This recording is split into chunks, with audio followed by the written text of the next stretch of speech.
Last night, I watched footage that said blood versus Muslims inside the Georgia Department of Corrections. That's what the label said, but that's not what I saw. What I saw was black men bleeding. What I saw was sons who never came home. What I saw was brothers killing brothers inside the system that profits from our division. We've been taught to name the uniforms before the name the truth. Gang versus gang, group versus group. But when the smoke clears, the bodies look the same, Sean. This isn't just a prison issue. This is an American issue. This is a historical issue. This is a Willie Lynch issue. Willie Lynch wasn't just about slavery. It was about control through division.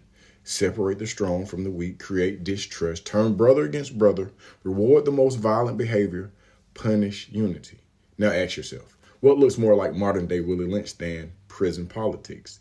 Different flags, different religions, different housing units, same cages, same oppression.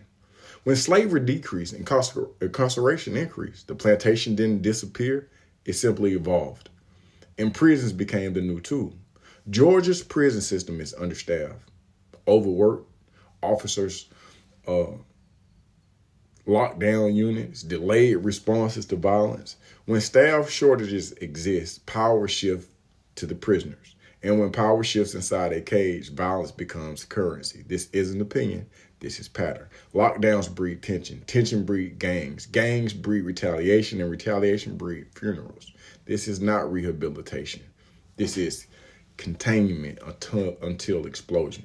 Inside prison, gangs don't exist just for violence. They exist for protection, identity, and survival. But once survival becomes tied to a flag, thinking shuts down. Orders replace conscience. Retaliation replaces reflection, and death becomes normal.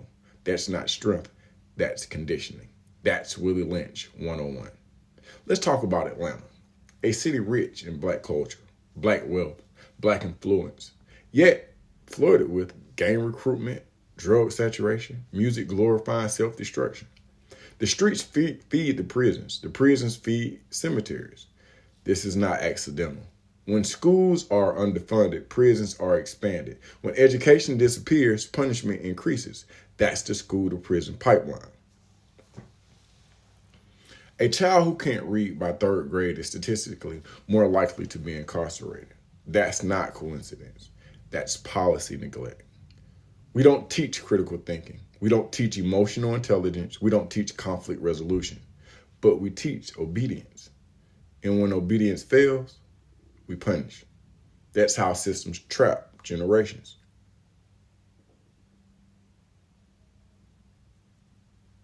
Let's be honest. The music industry often rewards black men for artistically killing other black men.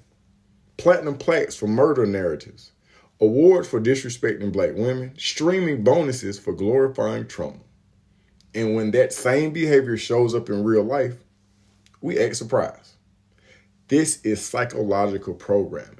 Violence is marketed, then criminalized, then incarcerated. That's the cycle. Drugs don't just appear inside prisons. They move through corruption, desperation, weak oversight. Drugs fuel debt. Debt fuels violence. Violence fuels lockdowns. Again, the system doesn't collapse by accident. It collapses on the backs of human beings.